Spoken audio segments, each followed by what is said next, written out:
Hello students, you are once again with Ashu Arora, teacher of APS. Yes बच्चों, तो आज की इस वीडियो में हम लोग डिस्कस क्या करने वाले हैं, सुनिए ध्यान से। Class 10th chapter 7 of democratic politics, outcomes of democracy. Okay, means हमारी कंट्री एक डेमोक्रेटिक कंट्री है। मेन तो पहले जो चैप्टर का नेम है आप उसे समझिए। हमारी कंट्री एक डेमोक्रेटिक कंट्री है, तो क्या जो हम डेमोक्रेटिक कंट्री से, जो डेमोक्रेसी से एक्सपेक्ट करते हैं, क्या वो हमें रिजल्ट्स, वो चीज़ें हमें मिल पा रही हैं कि नहीं मिल पा रही हैं। ओके, कि डेमोक्रेसी का जो एक आउटकम होता है, एक जो डेमोक्रेसी से जो एक्सपेक्टेशंस होती हैं लोगों की, क्या वो मिल पा रही हैं कि नहीं मिल पा रही हैं। ठीक है, तो क्या क्या उसके आउटकम्स रहे हैं, क्या आगे होंगी, ये सब चीज़ें इस चैप्टर में हम लोग स्टडी करेंगे। तो हमारा फर्स्ट टॉपिक है, how do we assess democracies outcome. हम डेमोक्रेसी के आउटकम्स तक कैसे पहुंच सकते हैं। ठीक है, पहुंचे हैं, ये पहुंच सकते हैं। इस चैप्टर में हम इस टॉपिक में हम ये चीज़ पढ़ेंगे। देखिए, फर्स्ट ऑफ ऑल तो क्या है कि डेमोक्रेसी के बारे में हम 9th क्लास में भी पढ़ते आए हैं, और अब भी हम इस चैप्टर में भी पॉलिटिकल पार्टीज़ में भी हमने डेमोक्रेसी के बारे में पढ़ा है। इनफैक्ट जो हमारा चैप्टर है, that is the 9th class में ही चैप्टर है, Nazism and the rise of Hitler. उसमें हमने एक डिक्टेटरशिप के बारे में भी पढ़ लिया। तो यहाँ से हम एक कंपैरिजन कर सकते हैं कि democracy is better form of government, otherwise dictatorship is a better form of government, कि दोनों में से कौन सी चीज़ बेटर है।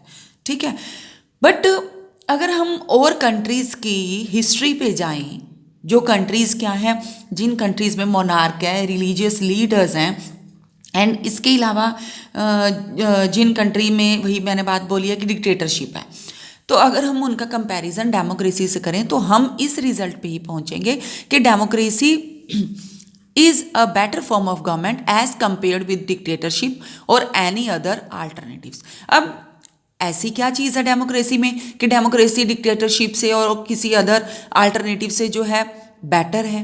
देखिए, because it has some features और एडवांटेजेस, और वो फीचर्स और एडवांटेजेस क्या हैं, ये देखिए। बिकॉज डेमोक्रेसी क्या करती है, जैसा कि हमने पहले भी पढ़ा है, 9th क्लास में भी पढ़ा है डेमोक्रेसी वाले चैप्टर में, डेमोक्रेसी की ऐसे कौन कौन सी फीचर्स हैं, ऐसे कौन कौन से एडवांटेजेस हैं। फर्स्ट क्या है, डेमोक्रेटिक कंट्री में हर सिटीजन के पास इक्वेलिटी होती है। सेकंड, हर एक इंडिविजुअल की डिग्निटी को एनहांस किया जाता है इसमें। ठीक है, enhances the dignity of the individuals. इसके अलावा quality of decision making improve होती है। नेक्स्ट क्या है, provide method to resolve the conflicts. ठीक है, और इसके साथ साथ क्या मिलता है, क्या इसका एडवांटेज है, allows rooms to correct the mistake. Means democratic country में जो गवर्नमेंट होती है वो क्या करती है कि अब 5 years की गवर्नमेंट बन गया, उस साल में हमें ये पता चल जाता है कि कंट्री में मतलब गवर्नमेंट की क्या क्या लूप होल्स रहे हैं। तो नेक्स्ट ईयर में अगर उस पार्टी ने, रूलिंग पार्टी बनना है, तो वो अपने उन लूप होल्स को क्या करती है, इम्प्रूव करती है, वो कमियां अपनी दूर करती है। तो इस तरह से हर एक गवर्नमेंट को, पर्सन्स को अपने मिस्टेक्स को करेक्ट करने का एक अपॉर्चुनिटी दिया जाता है। ओके, तो ये इसके फीचर्स हैं। फीचर्स एक बार दोबारा से रिवाइज कीजिए। Promote equality among citizens, enhance the dignity of the individuals, improve the quality of the decision making, provides a method to resolve the conflicts, and the last one is the allows room to correct mistake. हमने ये features कर लिया। उसके बाद अब ये देख रहे हैं, but the reality of this advantages means, जो ये चीज़ें हमें दिखाई जाती है कि एक डेमोक्रेटिक कंट्री में लोगों की जो डिग्निटी है एनहांस की जाती है, उन्हें फ्रीडम होती है, इक्वालिटी होती है, और provides a method to resolve the conflicts. तो ऐसा क्या रियलिटी में है, मतलब किस लिमिट तक जो है ये एडवांटेजेस में रियलिटी दिखती है, कहाँ तक ये अचीव किए जा सकते हैं या किए गए हैं। ठीक है, अब देखिए, democracy is seen to be good in principle. दिखने में तो अच्छी लगती हैं कि डेमोक्रेसी की ये सब प्रिंसिपल्स हैं जो मैंने अभी बोले, इक्वालिटी है, डिग्निटी है, and improve the quality of decision making है, एंड ऑल दिस। तो but felt so to be not so good in its practice. लेकिन प्रैक्टिस में क्या ऐसा सब कुछ हो रहा है, क्या सभी लोगों को इक्वलिटी मिली हुई है। अब आप अपनी ही कंट्री में देखिए, हमारी कंट्री में जो ट्राइबल कम्युनिटीज़ हैं, ठीक है, जो माइनॉरिटीज़ हैं, क्या उन्हें सबको इक्वल जो है इक्वलिटी मिली हुई है।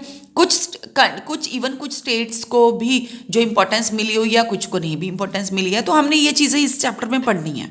Okay, so do we prefer democracy only for moral reasons? क्या हमें जो ये हमारे प्रिंसिपल्स हैं, क्या हमें इन प्रिंसिपल्स के बेस पे डेमोक्रेसी को प्रेफर कर लेना चाहिए? जो अभी मैंने बोले आपको, इक्वालिटी का, डिग्निटी का, and equality of decision making and method to resolve the conflicts हैं, and allows room to correct the mistakes हैं। तो ये जो मॉरल रीजन, ये तो एक तरह से कह लो कि बुक वर्क हो गया कि हमने ये लिख दिया कि डेमोक्रेटिक कंट्री में ये सब होना चाहिए। तो ये हमारे मॉरल रीजन है जो हमारी नैतिकता की बात करते हैं कि ये कंट्री में ये सब डेमोक्रेसी में होना चाहिए।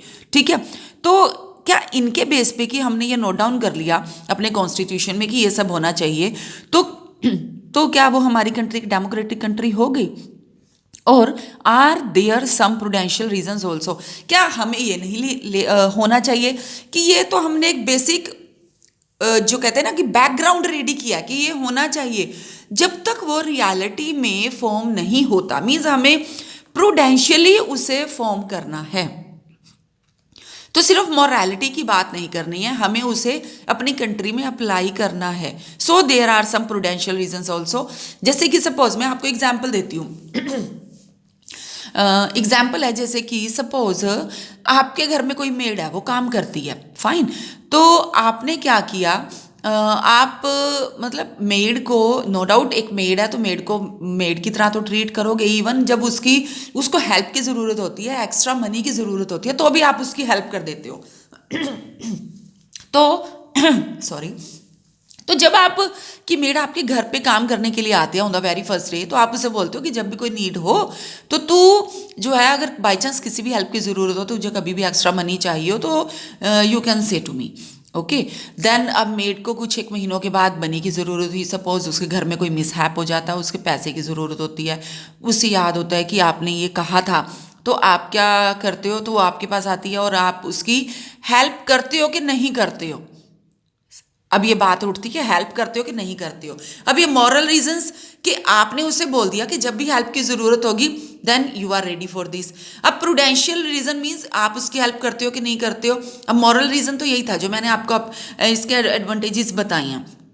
प्रूडेंशियली अगर तो आप उसकी हेल्प कर देते हो, इसका मतलब क्या है कि प्रूडेंशियल रीजंस जो है हमारे फुलफिल हो रहे हैं। अगर आप नहीं करते हो मीन्स वो जस्ट एक बुक वर्क था आपका, मीन्स आपके कहने के लिए बात थी कि वो आपके घर सिर्फ काम करने के लिए आए, तो it means you are not जो है आप उसकी बातों पे कह सकते हो या अपनी एक तरह से कहते हैं ना कि अपनी जुबान से फिर जाना, तो या आप ये हो जाओगे। इस तरह से डेमोक्रेसी में भी है। डेमोक्रेसी में हम जिन फ्रीडम की बात करते हैं, जिन प्रिंसिपल्स की बात करते हैं, अगर वो प्रिंसिपल्स डेमोक्रेटिक कंट्री अचीव नहीं करती है, इसमें इट मीन्स क्या है कि मॉरल रीजंस तो हैं डेमोक्रेसी में, बस प्रूडेंशियल रीजंस नहीं है।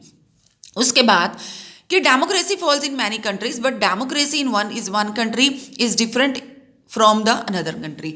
नो डाउट डेमोक्रेसी जो मैंने अभी बताया था, डेमोक्रेसी हर काफ़ी सारी कंट्रीज़ जो हैं वो डेमोक्रेटिक कंट्रीज़ हैं, बट जरूरी नहीं है जो हमारी कंट्री में डेमोक्रेसी के प्रिंसिपल्स हैं वही सभी कंट्रीज़ में हों। इसलिए हर एक कंट्री की डेमोक्रेसी जो है वो डिफरेंट होती है। Clear? Democracy is just a form of government. Democracy क्या है? Democracy is just a form of government. अगर देखिए डेमोक्रेसी क्या होती है, एक just a form of government होती है। वो क्यों होती है?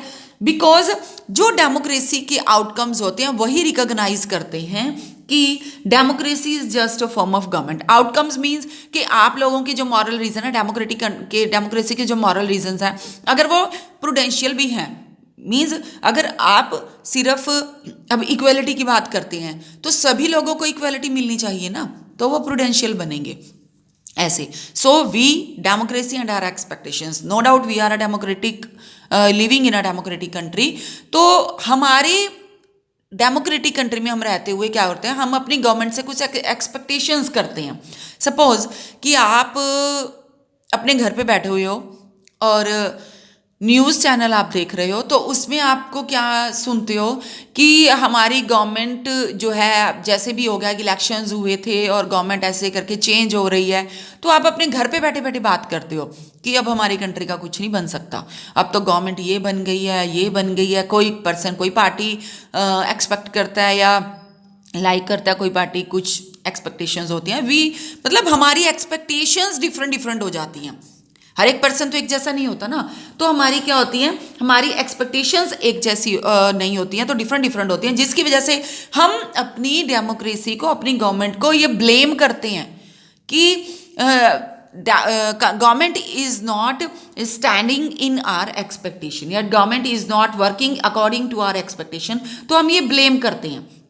अगर तो हमारी एक्सपेक्टेशंस के अकॉर्डिंग वर्क चलता है, जैसे कि चाहे हम अपने बच्चों से लें चाहे किसी से भी लें, अगर हमारे बच्चे भी, जैसे कि हम अपने बच्चों को स्टडी करवाते हैं और हमारे बच्चे हमारी एक्सपेक्टेशन के अकॉर्डिंग मार्क्स लेके आते हैं, तो हमें लगता है कि नो ठीक है, अभी हमारी जो हमने बच्चों के साथ वर्क किया था तो वो सक्सेसफुल हो गया। ऐसी हमारी कंट्री में हमारी गवर्नमेंट के साथ भी एक्सपेक्टेशंस होती हैं, ठीक है। तो अगर वो expectations, if we are getting those expectation, तो हम क्या करते हैं, हम कहेंगे गवर्नमेंट इज़ गुड।